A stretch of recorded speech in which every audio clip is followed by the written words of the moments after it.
नमस्कार, सुदर्शन न्यूज में आपका स्वागत है। मैं हूं मुकेश कुमार और आप देख रहे हैं जवाब तो चाहिए। जवाब तो चाहिए आज हम बात करेंगे असम में चल रहे आतंक की पाठशाला पर चले बुलडोजर की। असम का यह तीसरा मदरसा है जिसे हेमंत बिस्वा शर्मा सरकार ने बुलडोजर चलाकर ध्वस्त कर दिया है। असम के मोइराबारी इलाके में चल रहे इस मदरसे में मुफ्ती का संबंध अलकायदा के भारतीय मॉड्यूल और बांग्लादेश के अंसारुल बांग्ला टीम से था। असम पुलिस ने मदरसे के मुफ्ती के साथ साथ 12 और आतंकियों को अलग अलग जगहों से गिरफ्तार किया है। ये लोग असम और देश में अशांति फैलाने के लिए साजिश कर रहे थे। सुरक्षा के लिहाज से संवेदनशील माने गए इन मदरसों को सरकार ने बुलडोजर से जमींदोज कर दिया है। असम पुलिस ने भारतीय उपमहाद्वीप में अलकायदा के कई मॉड्यूल और बांग्लादेश स्थित अंसारुल्लाह बांग्ला टीम का भांडाफोड़ किया है, जो राज्य के युवाओं को कट्टरपंथी बनाने में सक्रिय थे। इससे पहले भी असम के मस्जिदों और मदरसों से चरमपंथी संगठनों के कई आतंकियों को गिरफ्तार किया जा चुका है।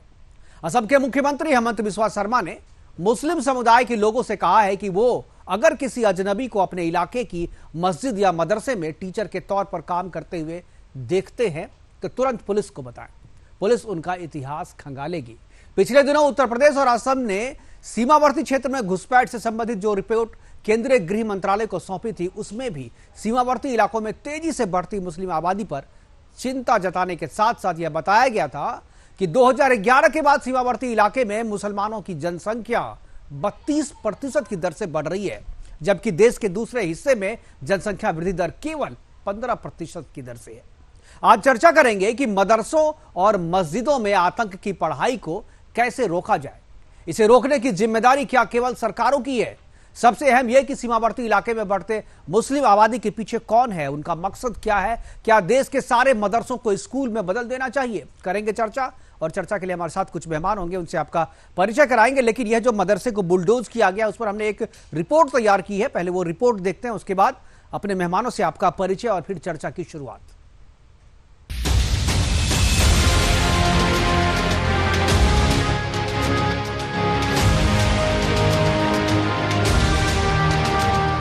असम में मदरसों से जुड़े आतंकी लिंक को लेकर बोंगाईगांव जिले के कबाईटरी पार्ट 4 गांव में स्थित मरकजुल आरिफ क्वारियाना मदरसे पर बुलडोजर चलाया गया। अलकायदा से जुड़े इमाम और मदरसा शिक्षकों सहित 37 लोगों की गिरफ्तारी के बाद असम सरकार की ओर से ध्वस्त किया गया ये तीसरा मदरसा है, जहां पर प्रतिबंधित कट्टरपंथी समूहों से जुड़े दस्तावेज मिले।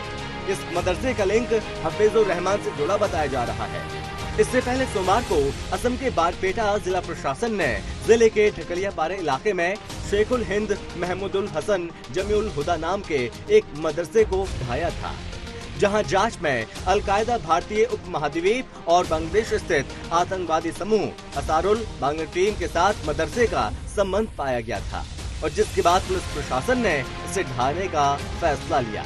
इस पर असम के मुख्यमंत्री हेमंत बिस्वा शर्मा ने कहा था, राज्य के मदरसों को आतंकियों के ट्रेनिंग हब के तौर पर इस्तेमाल किया जा रहा है। शिक्षा के नाम पर इन्हें आतंक की ट्रेनिंग दी जा रही है। राज्य में ऐसे मदरसे गिराए जा रहे हैं जिनकी जांच में ये खुलासा हुआ कि मदरसे में पढ़ाई लिखाई नहीं होती, बल्कि अलकायदा का ट्रेनिंग कैंप चल रहा है। अब सवाल यह है कि क्या मदरसा जिहादी चरमपंथ का केंद्र बनते जा रहे हैं? जिन मदरसों में दीनी तालीम देने की बात कही जाती है, क्या वहाँ पर आतंक को बढ़ावा दिया जाता है? सोशल मीडिया पर ये सवाल भी उठ रहे हैं, क्योंकि केरल के राज्यपाल आरिफ मोहम्मद खान ने भी मदरसों को लेकर यही बात कही थी।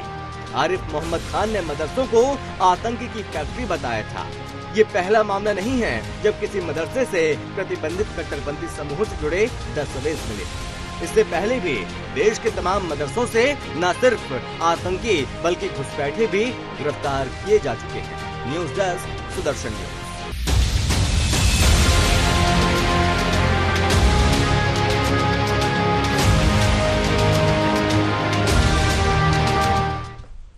तो ये कोई पहला मौका नहीं है जब मदरसों पर और जो मस्जिदें हैं, मस्जिदों पर आतंकियों को संरक्षण देने का आरोप लगा है। और ये कोई पहला मदरसा भी नहीं है जिस पर बुलडोजर चलाया गया। असम में ये तीसरा मदरसा है। उत्तर प्रदेश में भी इस तरह की घटनाएं हो चुकी है। और मदरसों पे जो ये आरोप लग रहे हैं आतंक को संरक्षण देने का या आतंक की पाठशाला चलाने का जो आरोप लग रहा है, ये कोई पहला आरोप नहीं है। इसी पे आज हम चर्चा करेंगे। हमारे साथ कुछ मेहमान जुड़ गए, उनसे आपका परिचय कराएं। हमारे साथ अंजुम इनामदार हैं, मुस्लिम स्कॉलर के तौर पर ये हमसे जुड़ रहे हैं। ये मूल निवासी मंच के अध्यक्ष भी है। आपका स्वागत है अंजुम इनामदार जी। इसके अलावा चंद्रमोहन शर्मा कांग्रेस की तरफ से, श्रवण पांडे सामाजिक कार्यकर्ता के तौर पे और रमाकांत मिश्रा जी बीजेपी प्रवक्ता के तौर पे हमारे साथ जुड़ गए। सभी मेहमानों का स्वागत है और चर्चा की शुरुआत मैं अंजुम इनामदार जी से करना चाहूंगा। अंजुम जी, यह जो घटना आज असम में हुई है, मदरसों को बुलडोज करना पड़ा क्योंकि मदरसे में जो गतिविधियां चल रही थी वो गतिविधियां देश के खिलाफ थी, समाज के खिलाफ थी, लोगों के खिलाफ थी, मुस्लिम समुदाय के खिलाफ थी और इसको अगर नहीं गिराया जाता तो यहां से देश को खतरा हो रहा था। और यहां के जो इमाम पकड़े गए हैं, जो मुफ्ती पकड़े गए हैं, उनके संबंध जो है अलकायदा वाला जो संगठन है जो कि AQI जो है उसके साथ जो है इसका संबंध बताया जा रहा है। और इसके अलावा बांग्लादेश के जो आतंकी संगठन है जिनका कि आतंकी मॉड्यूल अलकायदा तय करता है, अलकायदा ही सारी चीजें उसके करता है, उसके साथ भी उनके संबंध पाए गए हैं। इसके अलावा 12 और आतंकी पकड़े गए हैं असम से जो इसके सहयोगी थे। तो आखिर इन मदरसों में क्या पढ़ाया जाता है और मदरसे में कौन ट्रेनिंग दे रहा है? कहां का आतंकी आकर के मुफ्ती के रूप में वहां पर मदरसा में रह रहा है और किताबों की पढ़ाई के बदले वहां पर बम और बारूद और जो हथियार की ट्रेनिंग दी जा रही है? इस तरीके की जो बातें सामने आ रही है, क्या कर रहा है मुस्लिम समाज? क्या जो मदरसे में बच्चे जाते हैं क्या उनको ये पता नहीं चलता है? क्या जो बच्चे वहां पर देख के आते हैं वो अपने परिवार वाले को बताते होंगे, अपने घर में बताते होंगे? तो क्या समाज को खुद से सामने आकर के ऐसे लोगों को गिरफ्तार नहीं करवाना चाहिए, इसे कानून के हवाले नहीं करना चाहिए? आखिर सरकार को क्यों ये सारी चीजें करनी पड़ती है और आखिरकार जो है बुलडोजर चलाना पड़ता है? अंजुम इनामदार जी, अंजुम जी आवाज आ रही है आपको? अंजुम जी की आवाज मुझे नहीं आ रही। अंजुम जी, क्या आपको आवाज आ रही है मेरी?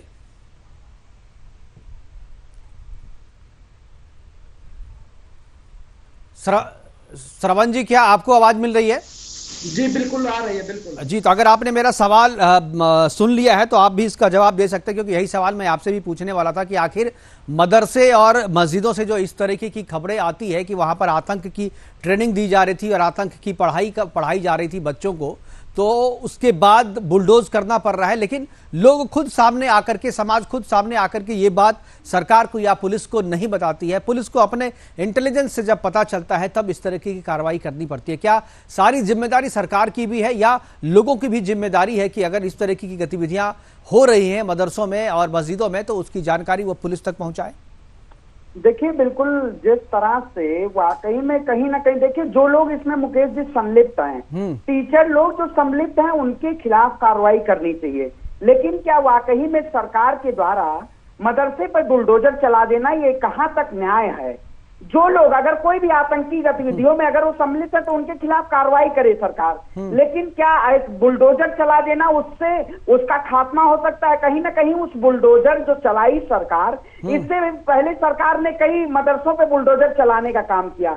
अगर उन मदरसों पे अगर ये बुलडोजर चलाने की बजाय उस पे कोई हॉस्पिटलाइज किया या कोई भी उस समाज में बेहतर उसके लिए अगर कार्य किया जाता तो सरकार के लिए सराहनीय होता। आपने देखा होगा पूर्ववर्ती में 150 से ज्यादा दरंग जिले में मुस्लिम समुदाय के घरों पे असम की सरकार ने, हुकूमत ने ध्वस्त कर दिया और उसमें एक मंदिर को भी तोड़ा उस वक्त 2021 में। क्या वाकई में इलीगल इंक्रोचमेंट बता के और जिस तरह से ये बुलडोजर की नई पॉलिटिक्स का उदय हुआ है इस देश में, क्या बुलडोजर के जरिए इस देश में न्याय दिया जाएगा? बुलडोजर के जरिए आप आरोपी को गिरफ्तार करिए। जो भी लोग अगर देश गतिविधियों में अगर कोई ऐसे सम्मिलित होते हैं उन आरोपियों को गिरफ्तार करिए, उनके खिलाफ कार्रवाई कीजिए। आपकी सरकार बुलडोजर से न्याय देने का काम करती है। आप मदरसे को बुलडोजर चला देंगे जहां से लोगों को, बच्चों को तालीम मिलती है। वो एक शिक्षा का मंदिर है। मैं बताइए उस शिक्षा का मंदिर कहां से आ गया भाई साहब? यही तो है जी कि वो उसको, एक तो आप मंदिर मत बोलिए, मस्जिद को किसी भी तरीके का मंदिर नहीं है। आतंक की पढ़ाई वहां पर होती है, वो मंदिर किसी भी तरीके से नहीं है। वो आतंकी संगठन का ऑफिस की तरह अगर आप उसका इस्तेमाल करेंगे तो उसको बुलडोजर ही, मैं तो कह रहा हूं कि बम लगा के उड़ा दो। बुलडोजर चलाने की क्या बात है? जहां पर बच्चों को आतंकवादी बनाया जा रहा है, पूरे मुसलमान समाज के, पसमानदा समाज के बच्चे वहां पर आप ले जाते हो, छोटे छोटे बच्चों को जो प्राइवेट स्कूल में पढ़ नहीं सकते हैं उनको आप ले जाते हो पढ़ाने के लिए, और वहां शिक्षा क्या दे रहे हो? आपको बम कैसे बनाया जाता है? दोषी है उनके खिलाफ कार्रवाई होनी चाहिए, ना कि मदरसे पे बुलडोजर चला देना चाहिए। भाई मदरसे पे क्यों बुलडोजर चला है आपको पता है श्रवण जी? मदरसे पे बुलडोजर क्यों चला है पता है आपको? नहीं, मदरसे पर बुलडोजर क्यों चला आप बताइए। अगर जो टीचर उसमें सम्मिलित हैं, जो टीचर सम्मिलित नहीं हैं, नहीं उनके नहीं, खिलाफ यही उनको गिरफ्तार करना आधी चाहिए। अधूरी मदरसा जानकारी, आधी अधूरी नहीं, जानकारी के आप साथ जो है, देखिए अधकचरा ज्ञान जो है ना, बड़ा खतरनाक होता है, बड़ा खतरनाक होता है अधकचरा ज्ञान। उस मैं आपको बता दूंगा, मैं सरवण जी बताऊंगा बुलडोजर क्यों चलाया गया, बुलडोजर क्यों चलाया गया आपको बताएंगे। आप सब लोग जो है ना, आप जैसे ही बुलडोजर चलता है आप लोगों की नसों में खून जो है ना तेजी से चलने लगता है, विरोध करने लगते हैं। आप लोग रीजन पे नहीं जाना चाहते हैं, आखिर क्यों हो रहा है ऐसा? नहीं नहीं, इसके कारण थोड़ी हुआ। देखिए दो चीजें हैं, मैं पहले जो है हमारे साथ अंजुम इनामदार जी जुड़ गए, अगर मेरी आवाज सुन रहे हैं तो पहले मैं उनसे भी इसी पे उनकी राय ले लूं, उनकी प्रतिक्रिया ले लूं, फिर उसके बाद बीजेपी वाले यहाँ पे वो जवाब देंगे, भाई जो क्यों तोड़ दिया आपने। मैं रमाकांत जी से इसका जवाब लूंगा। तो पहले मैं अंजुम इनामदार जी से चाहूंगा कि अंजुम जी, यही चीज सवाल मेरा आपसे ही भी है कि मदरसा में आखिर पढ़ाया क्या जा रहा है भाई? एक के बाद एक जो है लगातार मदरसों से इस तरह की खबरें आ रही है। अंजुम जी आपकी आवाज तो मेरे तक पहुंच रही है, शायद मेरी आवाज आप तक नहीं पहुंच रही है। एक बार पीसीआर जो है एक बार तय करें। और यही सवाल मेरा चंद्रमोहन जी आपसे भी है कि आखिर क्या पढ़ाया जाता है ऐसे मदरसों में जो सरकार को बुलडोज करना पड़ता है, और आखिर वहां से आतंकी क्यों निकल रहे हैं? पढ़ाने वाला कोई बाहर का व्यक्ति अगर है तो वहां का समाज, वहां पढ़ने वाले बच्चे के जो अभिभावक है वो क्यों नहीं बताते हैं कि ये जो मौलवी है वो भारत का नहीं है, ये बांग्लादेश का है, ये आतंकी है, ये पढ़ाई नहीं पढ़ा रहा है, वो आतंक की शिक्षा दे रहा है। ये जिम्मेदारी केवल सरकार की है क्या चंद्रमोहन जी? देखिए, जिम्मेवारी तो सरकार की बनती है, चाहे कोई भी सरकारें हों। और अगर सरकार की जिम्मेवारी नहीं बनती तो सत्ता पक्ष, अगर विपक्षी कई सरकारें होती है, तो अगर उनके अंदर कोई कार्रवाई हो जाए तो उसके बाद जब वो उस चीज को लेके खड़ा होता है तो प्रश्न है कि जिम्मेवारी तो सरकारों की बनती है। लेकिन सरकार अगर किसी गलत कार्य को गलत कह के कार्रवाई कर रही है और वो गलत है तो वो सराहनीय है और अच्छा कार्य है। लेकिन अगर किसी कार्य को करने के बाद सरकार की मंशा कार्य करने के साथ साथ राजनीतिक उद्देश्य को पूर्ति करने को हो जाए, क्योंकि सरकार का चुना हुआ मुख्यमंत्री, सरकार द्वारा चुना हुआ देश का प्रधानमंत्री, वो हर धर्म और हर मजहब का होता है, उसका कोई मजहब और धर्म से साहूकार नहीं होता, ये संविधान हमें सिखाता है। तो उसकी परिभाषित भाषा के अंदर उसको हर जनमानस के तथ्यों को और उसकी जानकारी को और उसकी सच्चाई को लेकर उस पर अगर गलत पे कार्रवाई हो रही है तो उसका कोई विरोध नहीं है, उसकी मंशा, उसके ऊपर संदेह प्रश्न नहीं है। लेकिन संदेह पर तब हो जाएगी अगर उसकी कार्रवाई को वो कहीं ना कहीं उस विषय को लेके राजनीति का प्रयोग करना शुरू करेंगे और राजनीतिक प्रयोग करेंगे। तो इसका जवाब तो इस घटना पे आपकी क्या प्रतिक्रिया? क्या आपको लगता है कि सरकार गलत कर रही है या सरकार की मंशा जो है राजनीति करने की ज्यादा है और काम करने की कम है? इस घटना को पर आपकी क्या प्रतिक्रिया है? मुकेश भाई, मेरी तो बेबाकी रहती है गलत को गलत कहने की। मेरे को अभी इस बारे का पूरी जानकारी नहीं है, लेकिन स्पष्टता से अगर कोई चीज गलत है तो मैं उसको सराहनीय कहूंगा। लेकिन मैं वही कह रहा हूं कि आज के दौर के अंदर जो 2014 के बाद राजनीतिक ध्रुवीकरण है और उसको मुद्दे छोड़कर धर्म और मजहब का सरोकार के ऊपर जो राजनीति का सिस्टम आज, मतलब देखिए जो कि आज से पहले जो जब आपकी सरकार थी 2014 से पहले जो आप लोग जो तुष्टीकरण करते थे, अब उसी के कारण ये नतीजा जो है ये उन्हीं चीजों का तो नतीजा है जो धीरे धीरे हमारे सामने में और हमारे सामने आ रहा है और ये नासूर बनता जा रहा है। अगर इस पे अब इलाज नहीं हुआ, मुकेश भाई, कांग्रेस ने तुष्टीकरण करा होता तो आप इस विषय के ऊपर आज चर्चा नहीं कर रहे होते। अगर आज चर्चा कर रहे हैं तो वो 2014 के बाद की बैठी हुई है। तुष्टीकरण के अंदर वो मस्जिद तो आपके काल में बनी ना सर, वो मस्जिद आपके काल में बनी। उस मस्जिद में जो आतंक की पढ़ाई केवल 2014 के बाद से नहीं शुरू हुई है, कोई नया सिलेबस नहीं लागू हुआ है 2014 के बाद से। ये सिलेबस आप लोग पहले से चलाते आ रहे थे, वहां पर टीचर भर्ती करते आ रहे थे और प्रशासन आंख बंद किए हुए था। एक दो नहीं, दर्जनों उदाहरण है ऐसे। मैं उदाहरण दे रहा हूं, कितने बांग्लादेशी यहां से डिप्यूट करे गए 2014 के बाद, मात्र 486। और बांग्लादेशियों के ऊपर राजनीति करने के लिए भाजपा को मुखरता के साथ बोलना कितना आसान लगता है। ठीक मदरसा के ऊपर कार्रवाई करना और मदरसा को अंदर एजुकेशन को हब बनाना और एजुकेशन देना, कितने मदरसों को योगी सरकार ने एजुकेटेड कर दिया। लेकिन मदरसे के नाम पे राजनीति करके ध्रुवीकरण करना और एक रंग पे नहीं, इसमें क्या, अगर आप मदरसे से अगर आतंकी पकड़े जा रहे हैं तो इसमें किसी भी सरकार का क्या दोष है? कार्रवाई करें, तो कार्रवाई वही तो हो रहा है, अगर वही तो हो रहा है। तो आप कह रहे राजनीति हो रही है, ये प्रमाणित ना आप कर सकते हो ना मैं कर सकता हूं कि वही होता है।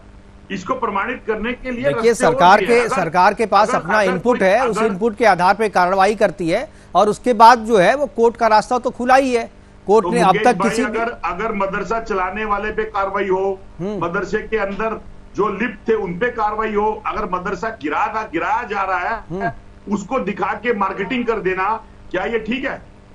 मदरसे को अंदर तो आप लोग को गिराने से, देखिए दो चीजें हैं इसमें, आपको मदरसे गिराने का विरोध है आपका या बुलडोजर से गिराने का विरोध है?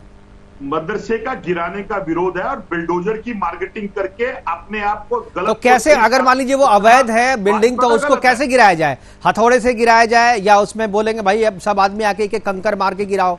कैसे गिराएंगे उसको आप? इसके लिए मुकेश जी कानूनी प्रक्रिया है ना। नहीं, कानूनी प्रक्रिया क्या, अवैध है, अवैध घोषित हो गया, उसको गिराओ, जैसे गिराना बुलडोजर से गिराओ, लात मार के गिराओ, हथौड़े से गिराओ, गिराना तो है उसको। अंजुम जी, अंजुम इनामदार जी, आवाज आ रही है आपको? तो वो कानूनी प्रक्रिया के अंदर गिराई गई, उसके बिल्कुल कानूनी प्रक्रिया का पालन होना चाहिए गिराने में, और उसका पालन किया गया है। आप लोग बिना जानकारी के बता रहे हैं कि वहां से गिरफ्तारी के कारण नहीं किया गया है बुलडोज। वहां वो अवैध जमीन पे थी, अवैध किसी भी तरीके का कोई परमिशन नहीं लिया गया था, इसलिए उसको बुलडोज किया गया है। अंजुम जी, क्या आवाज आ रही है आपको? हाँ, अरे आवाज आ रही है अंजुम जी, आपसे जो सवाल की शुरुआत की थी, दोनों मेहमान हमारे जवाब दे चुके हैं, आपके जवाब का इंतजार है कि आखिर मदरसे में ऐसा क्या पढ़ाया जा रहा है कि सरकार को बुलडोज करना पड़ रहा है उससे। मुकेश कुमार जी, मैं आपको स्पष्ट रूप से बताना चाहता हूँ, भारत आजादी के बाद 1947 से लेकर आज तक डंके की चोट पर मैं ये बात आपके सामने बताना चाहता हूँ कि एक भी मदरसे के अंदर दहशतगर्दी कार्रवाई करता हुआ स्टूडेंट पकड़ा नहीं गया, न किसी मदरसे के अंदर इस किस्म का सिलेबस आज तक। ये स्टूडेंट बाप कंफ्यूज मत कीजिए, कंफ्यूज मत कीजिए, एक मिनट सुनिए। स्टूडेंट की बात नहीं आ रही है, मौलवी पकड़ाया, मुफ्ती पकड़ाया है, स्टूडेंट की बात कोई नहीं कर रहा। स्टूडेंट को तो बरगला रहे हैं आप लोग, स्टूडेंट को तो बरगला रहे हैं आप लोग। हाँ, ये सिर्फ इनपुट है और इनपुट के आधार के ऊपर उस पर कार्रवाई होती है, मगर जब कभी वो कोर्ट में जाता है तो कोई भी पुलिस का आला से आला ऑफिसर उसको अभी तक सिद्ध नहीं कर पाया, चाहे किसी भी स्टेट की बात हो। नहीं तो मैं आपको एक उदाहरण देता हूं, बांका का 2021 मई का आपको उदाहरण देता हूं, नेट पे जाके सर्च कर लीजिए। बांका के एक मस्जिद में बम बनाते हुए जो 3 जो मौलवी थे, वो वहां पर इतना बड़ा विस्फोट हुआ कि मस्जिद बुलडोजर नहीं चलाया गया, वहां बुलडोजर नहीं चलाया गया, मस्जिद खुद ध्वस्त होगी क्योंकि अंदर में विस्फोट हो गया था, मौलवी बम बना रहा था। समझ गए? स्कूल बंद था। ढाका की बात में, जब आप भारत की बात कर रहे हो तो भारत की बात कीजिए। भाई साहब, बांका भारत में है, बांका भारत में है, बिहार में है, भागलपुर के बगल में है बांका। गजब बात कर रहे हैं आप। मैं बांग्लादेश में तो आप लोग कर ही रहे हैं, उसकी बात नहीं। बांका बिहार में है, देश में ही है, आपके जानकारी रखिए आप जी। और बोलिए, और कौन सा उदाहरण आप जाकर के, उदाहरण एक नहीं, मैं ये उदाहरण देना चाहता हूँ, जिस तरह उदाहरण दे दूंगा, दरभंगा का उदाहरण दे दूंगा, फतेहपुर का उदाहरण दे दूंगा। एक नहीं दर्जनों उदाहरण है, दर्जनों उदाहरण है जहां मस्जिद में जो है मौलवी को पकड़ा गया है आतंकवादी गतिविधि में शामिल रहने के कारण। गुजरात में अभी लेटेस्ट गुजरात में पकड़ा गया है जी। जिस तरह दर्जन आपके पास एविडेंस है, जिस तरह दर्जन इसकी मालूमात है, उसी तरह दर्जनों से ज्यादा मालूमात है कि संघ के लोग आतंकवादी कार्रवाई के अंदर पकड़े गए।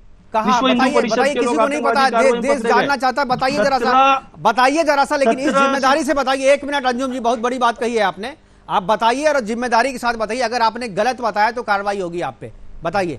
यस, बताइए कहां सबूत के साथ बताइए। 17 से भी ज्यादा बम धमाके के अंदर, अभी आप खाली सुनेंगे कि नहीं सुनेंगे? हाँ, मैं सुन रहा हूँ। 17 से भी ज्यादा बम धमाकों के अंदर संघ और संघ से जुड़ी हुई संगठन विश्व हिंदू परिषद बजरंग दल का हाथ है, और कई आपके मामलों में उनको आप सबूत के साथ बताओ ना। मैं आपको सबूत के साथ बताना चाहता हूँ कि जब हेमंत करकरे साहब थे तो उनके ऊपर बाकायदा चार्जशीट दाखिल हुई है, कई लोगों को जेल के सलाखों के पीछे आज उनके लोग। जिस होम मिनिस्टर की निष्ठा पे प्रश्न चिन्ह हो, जिसकी जो चार्जशीट जो है 4 बार बदला गया हो पॉलिटिकली इंटेंशन के कारण, उससे 50 बार चर्चा हो चुकी है। आप लोग पॉलिटिक्स कर रहे हैं, आप जो है ना पॉलिटिक्स कर रहे हैं अंजुम जी। अब जो है ना असर पे आइए, आप जो है ना फिर आप चले जाएंगे। आपसे जानकारी, आप नहीं, हेमंत करकरे वाली बात कहां से आ गई? कार्रवाई हुई है? नहीं, कोई कार्रवाई नहीं। वो चीजें वो बहुत बार साफ हो चुका है, वो देश के सामने पूरा फैक्ट है। वो एक बार नहीं, दर्जनों बार वो साफ हो चुका है। मामला क्या है दुनिया जानती है, देश जानती है, समाज भी जानता है। आपसे जो पूछा जा रहा है, आप छोड़िए, आपसे जो पूछ रहे हैं वो बताइए कि असम में जो अभी एक लेटेस्ट उदाहरण आपको देता हूँ एकदम ठीक है। पहले मैं सवाल पूछ रहा हूं, उसके बाद उदाहरण दीजिएगा, साथ में दे दीजिएगा उदाहरण। मैं पूछ रहा हूँ कि असम में जो गिरफ्तारी हुई है मुफ्ती की, मौलवी की और 12 और आतंकियों की गिरफ्तारी हुई है। अलकायदा से उसके संबंध है और इनको जो है मदरसे से गिरफ्तार किया गया है और मदरसे के कैंपस में ये आतंकवादी गतिविधियों में संलिप्त थे, इस तरीके के आरोप है। पूरे सबूत के साथ जो पुलिस ने गिरफ्तार किया है असम पुलिस ने, और उसके बाद जमींदोज किया गया है मदरसे को। इस पर आपकी क्या प्रतिक्रिया है? देखिए, ये सिर्फ आरोप होते हैं और ये आरोप कभी भी कोर्ट के अंदर सिद्ध नहीं कर पाते, क्योंकि हम लोगों ने देखा है कि सन 2002 से भारत में जितने भी केसेस इस किस्म के हुए हैं उन तमाम केसेस के अंदर बाइज्जत बरी हुई है। 10-10 साल, 15-15 साल, 20-20 साल जेलों में रह के लोग छूटे हैं। तो ये सिर्फ शक की बुनियाद के ऊपर गिरफ्तार किया जाता है, जबकि कहीं भी आज तक के किसी भी सरकार ने उसको सबूत के साथ पेश नहीं किया। हम लोग यही बताना चाहते हैं, जिस मदरसे को आप आतंकवाद का अड्डा बताते हो, मैं आपको बताना चाहता हूँ कि किसी भी मदरसे के अंदर दहशतगर्द की तालीम दी नहीं जाती और ना ही किसी की तरफ से गिरफ्तारी हुई। और इसके बरक्स मैं आपको बताना चाहता हूँ कि अभी हाल ही में 2 दिन पहले हमारे महाराष्ट्र के अंदर नांदेड़ ब्लास्ट में आरएसएस का एक जो संघ के प्रचारक रह चुके हैं, जम्मू कश्मीर का प्रचारक रह चुका यशवंत शिंदे नाम है उनका, उन्होंने अभी 2 दिन पहले कोर्ट में आकर खड़ा होकर कहा कि हाँ, हम लोग आरएसएस के लोग देश में बम धमाके करते हैं। अभी 2 दिन पहले की मैं आपको कोर्ट की बात बता रहा हूँ नांदेड़। चलो ठीक है रमाकांत जी, ठीक है आना चाहूंगा मैं। चलो ठीक है रमाकांत जी जवाब दीजिए। और देखिए मुकेश जी, यहाँ पर बड़ा ही दुर्भाग्य है, यहाँ पर अंजुम जी हो, चाहे हमारे मित्र चंद्रमोहन जी हो, चाहे ये हमारे जो पांडे साहब हैं, क्या बोलते हैं बिना तथ्य के, बिना विषय के। मैं एक चीज कहना चाहता हूँ आपको, आरएसएस की बात तो मैं बाद में करूंगा। जिन लोगों के ऊपर में आरोप है, ये बिल्कुल AQIS और ABT, ये दोनों ही संगठन से जुड़े हुए हैं, पहली बात। दूसरी बात, जो यहाँ पर जो बंगाई गांव के जो SP हैं, वह उनके श्रवण जी शांत हो जाइए, मैं आ जाऊंगा आपकी बात, बीच में इंटरफेयर मत कीजिए, बीच में नहीं श्रवण जी, हम लोग बीच में इस तरह की चर्चा नहीं करते, डिस्टर्ब नहीं करते।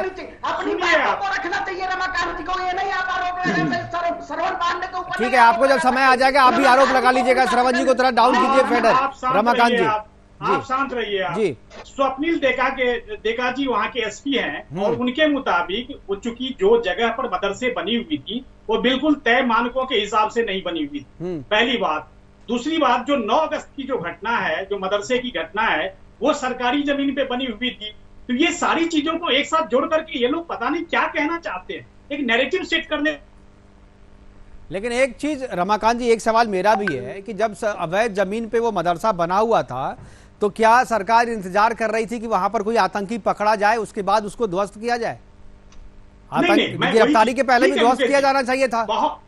बहुत अच्छा प्रश्न किया। मैं कह रहा हूं आपको, ऐसे मदरसों को चिन्हित किया जा रहा है जहां पे भी जो तय मानकों के हिसाब से, मैं कह रहा हूं केवल मदरसे ही नहीं, बहुत सारे ऐसी जो बिल्डिंग है, जहां पे मकान है, जो उसको चिन्हित किया जा रहा है और जहां भी तय मानकों के हिसाब से नहीं बनाया गया होगा उसको बुलडोजर से बिल्कुल ध्वस्त किया जाएगा, पहली बात। दूसरी बात, अगर आप यहाँ पर कहेंगे जो कि ये मदरसे के ऊपर में इस तरह से ऐसे ही वहां पर उसके ऊपर में आरोप नहीं लग जाता, बल्कि हमने यहाँ पर सैकड़ों हमने देखे हैं जो मदरसे के अंदर में किस तरह की पढ़ाई होती है। मैं बिल्कुल वहां पर जो राजनीतिक कार्यकर्ता हैं या राजनीतिक पार्टी से जो प्रतिनिधित्व करने वाले हैं, चाहे सामाजिक कार्यकर्ता हो, चाहे मुस्लिम स्कॉलर हो, इन सब की जिम्मेदारी बन जाती है जो कि सही को सही कहें और गलत को गलत कहें। लेकिन यहाँ पर मैं देख रहा हूँ हर एक तुष्टीकरण की हवा हम लोगों ने देखी थी कांग्रेस की सरकार के समय में, वही हवा हर एक राजनीतिक पार्टियों को लग गई है, वही सामाजिक कार्यकर्ताओं को भी लग गई है, वही मुस्लिम स्कॉलर को भी लग गई है। यहाँ पर हर एक चीज को एक नैरेटिव सेट करने की जो कोशिश की जाती है, यही एक दुर्भाग्य है और ये विडंबना है। ऐसे में क्या होता है, अपराधी बिल्कुल अपने आप को स्पेस पाता है और अपराधी ऐसे गलत तंत्र के हाथ में चला जाता है और आपराधिक प्रवृत्ति के हिसाब से, चाहे वो ISIS हो, चाहे आप हमने देखा है जो कि बहुत सारे ऐसे संगठन हैं जिसके साथ जुड़ करके भारत के अंदर में ये अशांति फैलाना चाहते हैं। लेकिन मैं एक चीज आपको बिल्कुल आश्वस्त करना चाहूंगा, जो केंद्र या प्रदेश में जहां पे भी भाजपा की सरकार है, ऐसे गतिविधि के ऊपर में पूरी तरह से कंट्रोल किया जाएगा और ऐसे जो भी बिल्डिंग, बस मैं उसी पर गतिविधि नहीं, दो चीजें यहाँ पर बहुत ही मतलब महत्वपूर्ण है जिसपे अगर कंट्रोल किया जाए तो मुझे लगता है कि इस तरह की घटनाएं जो है होनी बंद हो सकती है। पहला तो आपने कहा जी कि बिल्डिंगों को चिन्हित किया जाए, मदरसों को चिन्हित किया जाए, मस्जिदों को चिन्हित किया जाए कि कौन जो है मानकों को फॉलो करते हुए नहीं बनी है, वो पहली बात होगी। दूसरी बात जो सबसे अहम है कि मौलवी और मुफ्ती मदरसे में कौन है,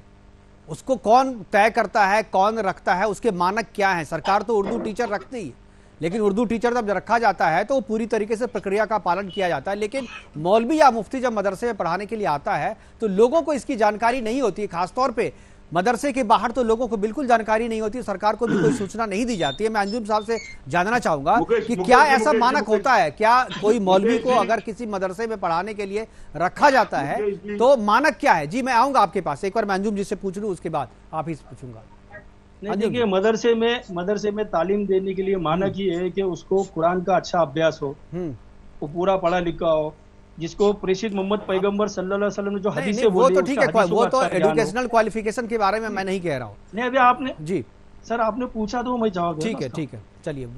तो इस किस्म का उसको ज्ञान हो, और वो ज्ञान जो जिसको प्राप्त है वही बच्चे लोग को तालीम दे सकता है। तो जो मौलाना जो होते हैं वो बाकायदा मदरसों से वो सीख के आ रहे थे, इसीलिए वो तमाम मदरसों के अंदर रखा जाता।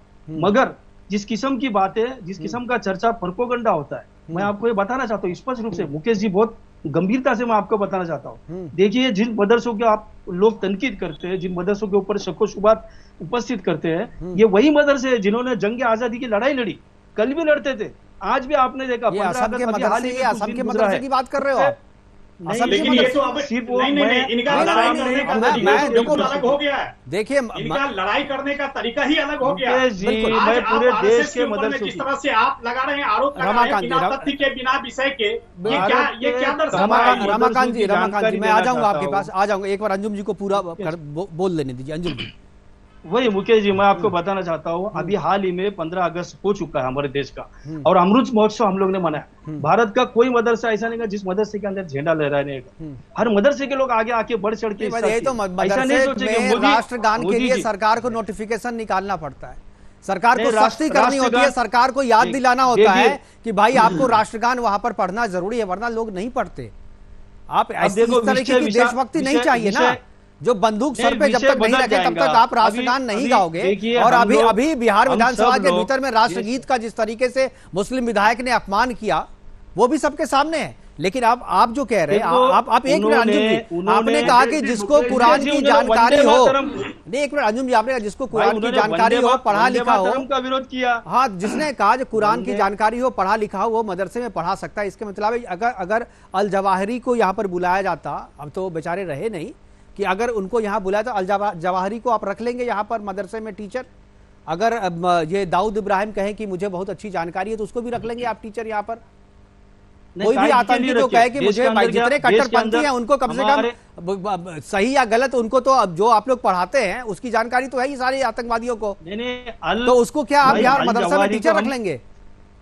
भाई अल जवाहिरी को हम क्यों रखे? नहीं तो आपने क्राइटेरिया एक ही, मैंने पूछा कि क्या क्राइटेरिया देखते हैं, तो आप बोले जिनको जानकारी है सबको रख लेंगे, तो मैं उसी का, क्या उनको भी रखा जा सकता है? मैं पूछ रहा हूँ दाऊद इब्राहिम को भी आप रख लेंगे? हमारे मुल्क में, हमारे भारत देश में उनसे जवाहरी से बड़े बड़े धार्मिक मौलाना है, उनसे अच्छा ठीक है, वो भी है, लेकिन जवाहरी को आप मौलाना कह रहे हैं, आतंकी कहने में शर्म आ रही है क्या आपको? मुकेश जी सुनिए, मैं आपको बता रहा हूँ, ठीक है, जो मैं पूछ रहा हूँ तो बताइए, अल जवाहिरी आपकी नजर में क्या है? अब तो नहीं रहा, अल जवाहिरी क्या था? आतंकी था, या आपके नजर में जो बहुत बड़ा विद्वान था उसको आकर के मौलवी बना देना चाहिए था? क्या था वो? देखिए, वो हमारे देश से रिलेटेड बात नहीं है। नहीं आपने जो, क्योंकि ये तो मसला वही है ना, असम में जो मौलवी पकड़ा गया है वो हमारे देश का नागरिक नहीं, वो बाहरी था, बांग्लादेश का था। मैं इसीलिए कह रहा हूँ, आप कह रहे हैं कि भाई जिसको जानकारी है वो पढ़ाएगा आकर के वो कुरान, तो भाई बहुत सारे जितने भी कट्टरपंथी आतंकवादी हैं सब अपने आप को दावा करते हैं कि मुझे कुरान की पूरी जानकारी है और उसी को हम फैलाने के लिए आए हैं, तो उनको सब आप मदरसा में रख लीजिए आप। देखिए, कट्टरपंथियों का कोई स्थान हमारे धर्म के अंदर नहीं। भाई साहब, तो आप क्राइटेरिया बदलिए ना। आपको जो मैंने पूछा क्राइटेरिया क्या होना चाहिए, तो आपने एक ही क्राइटेरिया बताया। आपको कहना चाहिए कि जो कुरान की जानकारी, सच्ची कुरान की जानकारी रखता हो, जिसका कैरेक्टर अच्छा हो, जो देशभक्त हो, जो भारत को अपना देश मानता हो, हम वैसे लोगों को ही मौलवी बनाएंगे। ये कहने में आपको क्यों हिचकिचाहट हो रही है? तो मैं इस बात को मानता हूं। अरे कहाँ कह रहे हैं? यही तो मैं आपके मुंह से सुनना चाह रहा था। नहीं तो ठीक है, मेरे मुंह से सुना जाता है। हाँ, यही तो आपको बोलने में यही है ना, जब तक सर पे बंदूक ना रखा जाए, आप लोग भारत माता की जय नहीं बोलते ना, यही दिक्कत है। नहीं भारत, यही दिक्कत है ना। सुनिए आपको मेरी मैंने बात। क्राइटेरिया पूछा तो आप बोले कि भाई कुरान की जानकारी होनी चाहिए। फिर भी मैंने पूछा कि भाई ठीक है नहीं, ना। केवल मैं एजुकेशनल क्वालिफिकेशन की बात नहीं कर रहा हूं, मैं कह रहा हूं बाकी क्राइटेरिया क्या होना चाहिए। नहीं जानकारी केवल होनी चाहिए, मतलब सारे आतंकियों को ले आओ यहाँ पर और सारे मदरसे में मौलवी बना दो और इस भारत को जो है वो पाकिस्तान बना दो। यही मंशा है ना आपकी। ठीक है मुकेश जी, मैं आपकी बात को आगे कंटिन्यू करता हूँ। हाँ। एक अच्छा नागरिक होना चाहिए, एक अच्छा धर्मगुरु होना चाहिए, उसको अच्छा ज्ञान होना चाहिए, भारत देश से प्यार करने वाला होना चाहिए और मुसलमानों पे किसी भी किस्म का कोई भी शक शुबहत आप लोग उपस्थित मत कीजिए। मुसलमान इस देश का देशभक्त था, कल भी था, भारत आजादी के पहले भी था, भारत आजाद के बाद भी है और आज तक है। बिल्कुल मुसलमानों के मदरसों पे ठीक है। अब आपने कह दिया, अब मेरा अगला सवाल, ठीक है, अब आप मान गई, अच्छी बात है, ये होना चाहिए, मान गए। अब ये मुझे बताइए कि ये तय करने के लिए क्या कसौटी क्या है आपकी, कैसे तय करते हैं कि ये देशभक्त है, ये मौलवी जो है देशभक्त है, ये कैसे तय करते हैं आप? ये कैसे आप कहते हैं कि ये आतंकी नहीं है, ये देशभक्त है, ये हमारे भारत का नागरिक? कैसे, कोई एक क्राइटेरिया तो होगा ना सर? नहीं एक क्राइटेरिया है, बहुत सारे इसके पीछे कैसे तय होता है? आखिर सारे मौलवी आतंकी क्यों निकल जाते हैं भाई? क्यों निकल जाते हैं? क्यों उनका संबंध अल-कायदा से निकलता है? हम अगर आपके जहन के हिसाब से अगर उसका निकर्ष लगाते बोले तो कभी भी उसके ऊपर खरा उतरेगा नहीं। आप जैसा बता रहे हैं, भाई मैं क्या, कौन सा ऐसा क्राइटेरिया दे रहा हूं खरा नहीं उतरेगा? चंद्रमोहन जी, मुझे लगता है चंद्रमोहन जी, क्या मेरा सवाल क्या गलत है? मुझे बात नहीं, एक आप बोल रहे कि अरे मैं कहा, मैं तो बिल्कुल सिंपल कह रहा हूँ, एक कोई भी सरकार का टीचर फिजिक्स का, मैथ का, इंग्लिश का, हिंदी का, संस्कृत का कोई भी टीचर अगर रखा जाता है किसी स्कूल में तो वो सारे क्राइटेरिया को पार करके रखा जाता है, उन सारे क्राइटेरिया पे खड़ा उतरता है, तभी वो रखा जाता है। आप बोल रहे हैं कि मैं क्राइटेरिया खड़ा कर रहा हूं, मैं अपनी तरफ से नहीं कर रहा हूं, ये मानक सरकार के तय किए हुए हैं, लेकिन उसका पालन आप लोग नहीं करते हैं। चंद्रमोहन जी, मैं गलत कह रहा हूं? नहीं, बिल्कुल आप ठीक कह रहे हैं, लेकिन आप ठीक कहते कहते अपनी बात को विरोधाभास में बदल रहे हैं मुकेश। जैसे बताइए, मैंने आप मुझे करेक्ट कर सकते हैं, आप विद्वान हैं, आप करेक्ट कीजिए मुझे, बिल्कुल करेक्ट कीजिए। मैं प्रमाणित करने जा रहा हूं। प्रमाणित कीजिए। देखिए, आप जैसा पत्रकार जब एक अच्छी चैनल में रहे और सीनियर हो और वो एक मुसलमान के झंडा फहराने पे पेशन ले ले और वो मूक बन जाए जब देश के गृह मंत्री का बेटा झंडा लेने से मना कर दे और मैच हो रहा हो और उसके ऊपर कोई भी व्यक्ति बोले ना, गोदी मीडिया वाला, ये सबसे बड़ा अपमानित है। ये कोई बहुत बड़ी बात नहीं है कि आप लोग जो एक तकिया कलाम आप लोग मेरे को वापस गलत बात। ठीक है, चलिए रमाकांत जी जवाब देंगे आपका। मैं इसका कोई बहुत बड़ी बात नहीं है कि मैं जिस विषय को दिखा रहा हूँ कि बड़ी बात है, हो सकता है कि अमित शाह जी के बेटे को उस समय झंडे की जरूरत ना हो, कोई बात नहीं।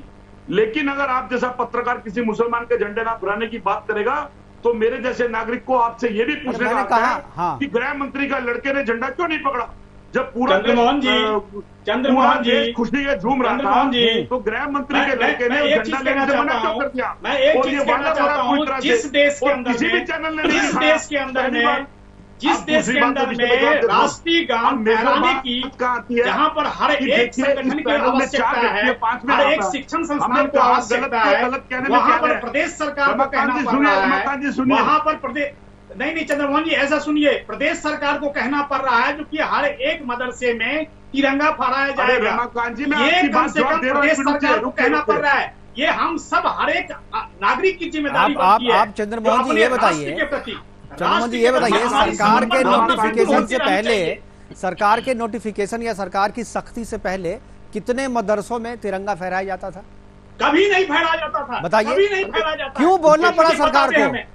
क्यों बोलना पड़ा? ये रमाकांत मिश्रा साहब गलत जानकारी दे रहे हैं। संघ के भाई साहब, संघ के कार्यालय पे नहीं फहराया जाता, उसको जब नहीं फहराया जाता था तब तिरंगा कोड था। आप लोग नियम कानून भी समझते हैं, फिर भी ये बात बोलते हैं। तभी आप नहीं फहरा सकते थे किसी भी, जब नहीं तिरंगा का कोड था तभी अमेंड नहीं हुआ था, सभी कोई अपने घर पे नहीं फहरा सकते थे। 2 साल से कार्यालय पे झंडा फहराया जा रहा है, इसके पहले तो नहीं होता था। लोगों ने आंदोलन किया उस पर, मोर्चे 2006 के बाद को जवाब देने दीजिए। रमाकांत जी बैठे हुए बीजेपी की तरफ से।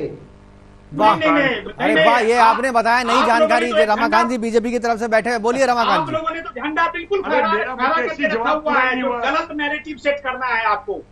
2006 से पहले किसके पास गलत नैरेटिव रमाकांत जी आप सेट कर रहे हैं। गलत नैरेटिव सेट करने की कोशिश कोशिश कर रहे हैं आप लोग, गलत नैरेटिव सेट करने की कोशिश कर रहे हैं।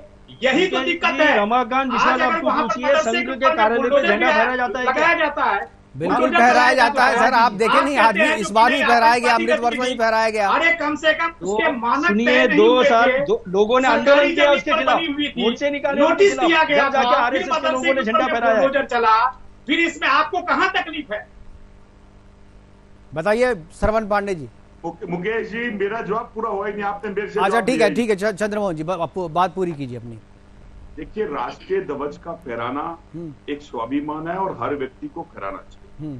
और अगर कोई व्यक्ति नहीं फहराता, ये प्रश्न चिन्ह हमारे देश में बहुत बार खड़े हुए, वो जम्मू कश्मीर में भी खड़े हुए, कई जगह और भी खड़े हुए, और वो एक आरएसएस का भी ऑफिस था नागपुर का, जहां पर गत वर्षों से फैलाया नहीं गया था, वो भी प्रश्न खड़े हुए। लेकिन फिर भी एक उसका जवाब दे दिया गया सर। आप मुकेश जी, मेरी बात पूरी, मैं जवाब दूंगा। ठीक है, बात पूरी कीजिए। ठीक है चंद्रमोहन जी जब बात पूरी कीजिए। ठीक है, एक जयंती के अंदर देश के प्रधानमंत्री जी की अपील के ऊपर देश के हर उस व्यक्ति ने झंडा फहराया, अपने घर पे फहराया और अपने हाथ पे फहराया, और एक स्वर्णिम इतिहास बना देश का। वो देश के लिए बना, वो ना भाजपा के लिए बना, ना कांग्रेस के लिए बना, ना किसी मुसलमान के, ना किसी हिंदू के लिए। लेकिन फिर प्रश्न चिन्ह खड़ा हो जाता है कि देश के गृह मंत्री नामी गिरामी और उनका सुपुत्र अगर वो झंडा नहीं हाथ में लेता, अगर इसकी जगह कोई मुसलमान होता, मुकेश जी तो पूरे चैनल रोटी पानी छोड़ के उसको दिखा रहे होते। और आप जैसा पत्रकार, क्या आपने वो वीडियो नहीं देखा है?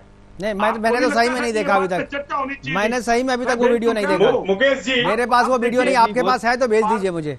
आपके पास है तो भेजिए मुझे, मेरे पास नहीं बता रहा है। हूँ आपको मुकेश जी। हाँ। चंद्रमोहन जी अभी कह रहे थे, जो भी आरोप लगा रहे हैं, मैं इनको कहना चाहूंगा, यही कांग्रेस पार्टी है जिन्होंने जम्मू कश्मीर के अंदर में 10 साल तक वहां का राज्यपाल तक आपकी हुआ था। ये किसके शासनकाल में हुआ? ये जरा चंद्रमोहन जी भी बताते हैं उस चीज को। जहां तक तिरंगा की बात है और राष्ट्रभक्ति की बात है, देशभक्ति की बात है, यहाँ पर जो प्रदेश सरकार को जब कहना पड़ता है जो कि हर एक मदरसे में राष्ट्रगान होगा, तब जाकर के मदरसों में राष्ट्रगान शुरू होता है। ये बहुत बड़ी विडंबना है इस देश के लिए। हम लोगों ने किस तरह से आजादी पाई, हम लोगों ने किस तरह से आजादी पाई। देखिए, दो चीजें हैं। मदरसे और मस्जिदों पे इस तरह के इल्जाम लगते रहे हैं, सबूत के साथ लगते रहे हैं, लोग जेल भी गए हैं, सजा भी हुई है, ऐसा नहीं सजा। लेकिन एक जो रिपोर्ट, मैं उस रिपोर्ट पे भी अपने सारे मेहमानों से एक टिप्पणी चाहूंगा उसकी, कि जो यूपी सरकार ने और असम सरकार ने केंद्रीय गृह मंत्रालय को एक रिपोर्ट दी है कि 2011 के बाद से सीमावर्ती इलाकों में जो जनसंख्या है वो 32% के रेट से लगातार बढ़ रहा है, जबकि देश में जनसंख्या केवल 15% के हिसाब से बढ़ रहा है। यानी मुसलमानों की आबादी जो बॉर्डर एरिया में बढ़ रही है, ये किस इंटेंशन से बढ़ रही है? अंजुम जी। देखिए, इसका कोई इंटेंशन नहीं है। मैं बताना चाहूंगा कि इसमें हमारा गृह मंत्रालय जो वो फेल है। अगर वो बॉर्डर की सिक्योरिटी नहीं कर पाते, घुसखोरी अगर हो रही है, तो ये जिम्मेदार जो है उसको नरेंद्र मोदी है, अमित शाह जी है। इंटेंशन रह गया कोई इस मुल्क से उस मुल्क में कभी दाखिल नहीं हो। मैं सरकार को भी दोषी मानता हूं। मैं मानता हूं सरकार की गलती है। मैं कोई सरकार को यहाँ पर क्लीन चिट नहीं दे रहा हूं। अगर घुसपैठ हो रहा है, रोका नहीं जा रहा है, सरकार की गलती है, चाहे वो बीजेपी की सरकार हो, चाहे कांग्रेस की सरकार हो। मेरा सवाल ये है कि जब बाहर का मुसलमान आकर के आपके घर में आके घुसता है, सरकार नहीं देख पाती, आप तो देख पाते हैं। उसके साथ जो आप रोजा खोलते हैं, उसके साथ जो जाके नमाज पढ़ते हैं, आप नहीं कह सकते कि ये बांग्लादेशी आया हुआ है, पुलिस उठा के ले जाए इसको। आपकी जिम्मेदारी नहीं है क्या? मालूम कैसा? आपकी जिम्मेदारी नहीं है? बॉर्डर इलाके में जो मुसलमान आता है, क्या हिंदुओं के घर में ठहरता है? क्या हिंदुओं के घर में ठहरता है? किसके घर में ठहरता है? वो जो पहले से मुसलमान वहां रह रहे हैं ना, उसके घर में ठहरता है। वही उसको रास्ता देता है, वही उसको रोटी देता है, वही उसको मकान देता है, वही उसको रोजगार भी देता है, और वही वहां पर बसाता है, और वही अपने बेटी से शादी भी करवाता है, वही आबादी भी बढ़वाता है। ये चिंता का विषय है। सरकार फेल है या पास है, ये बात की बात है। आप फेल हैं कि पास है, ये भी बताइए ना। ये आपकी जिम्मेदारी बनती है क्या? मुसलमान समाज की ये जिम्मेदारी नहीं है कि बाहर का कोई बंदा आया, अगर कोई जिसको नहीं जानते हैं हम, उसको क्या आप आधार कार्ड बनवाओगे, उसमें मदद करोगे? आप उसको वोटर आई कार्ड बनाने में मदद करोगे? कि आप पुलिस को बताओगे कि ये यहाँ का आदमी नहीं है, यहाँ कैसे आया? किसी भी तरीके से आया, अगर मान लो पैसा देके या बॉर्डर से, फिर भी आपकी जिम्मेदारी बनती है कि नहीं? जी मुकेश जी, कुछ बातों को अभी आप ही ने बताया है। हो सकता है पैसा देके वो आता हो। हाँ। राशन कार्ड, आधार कार्ड बनाने का काम क्योंकि मुसलमानों के पास एजेंसी है इसकी, और जिसकी मालूमात आप लोग समझे, आप अपने आप को बचा लो। मैं कह रहा हूँ भ्रष्टाचार भी जिम्मेदार है, सरकार भी जिम्मेदार है, और आप जो है दूध के धुले हुए हो। ठीक है मुकेश जी, ना, आप बात आप तो दूध के करने धुले हुए दीजिए हो। ना। मुकेश जी आप हाँ मुकेश जी आप बात तो करने दीजिए ना। बोलिए। आप बात तो करने दीजिए, बोलिए मुझे ना। कंप्लीट तो करने दीजिए। मैं आपका जो सवाल है, घुसपैठियों की जानकारी अगर केंद्र सरकार को नहीं, गृह मंत्रालय को नहीं, तो उसकी जानकारी आम इंसानों को होगी।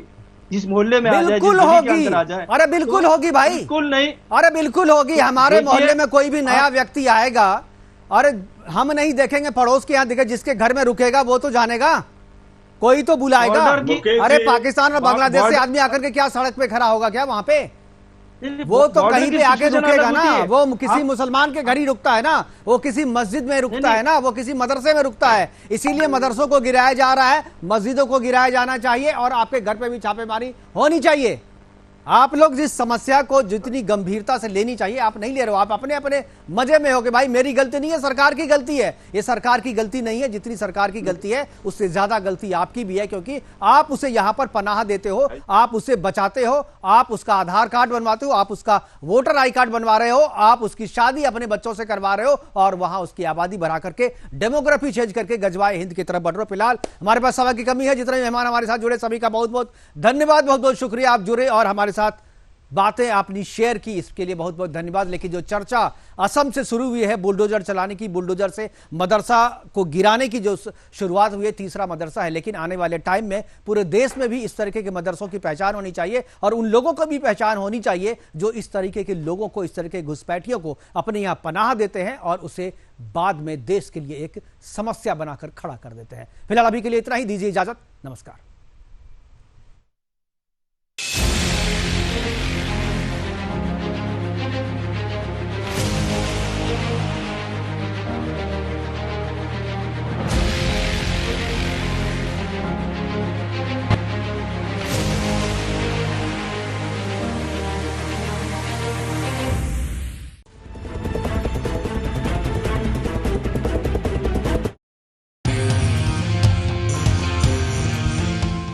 मंजिलें हों चाहे जितने, पर राह सबकी एक। डॉक्टर सीवी रमन यूनिवर्सिटी, करगी रोड, कोटा, बिलासपुर।